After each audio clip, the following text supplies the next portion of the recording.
Unang Korinto 1:18, 21 hanggang 24.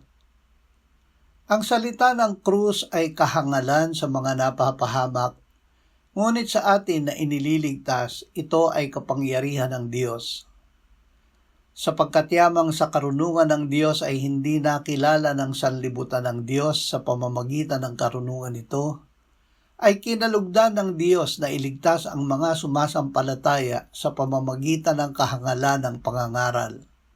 Sapagkat ang mga Hudyo ay humihingi ng mga tanda at ang mga Griego ay humahanap ng karunungan.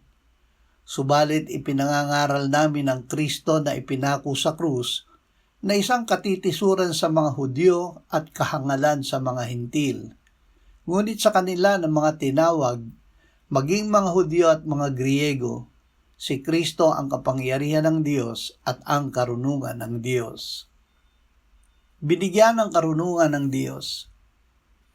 Dahil sa kasalanan, tayo ay naging mga hangal, walang kapangyarihan, karangalan, mahihina, mababa at hinahamak sa sanlibutan.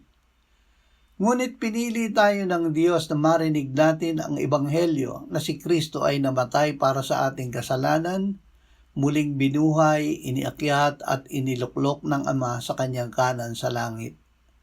Nang tayo ay sumampalataya at ating tinanggap si Jesus na Panginoon at tagapagligtas, tayo ay pinag-isa niya kay Kristo.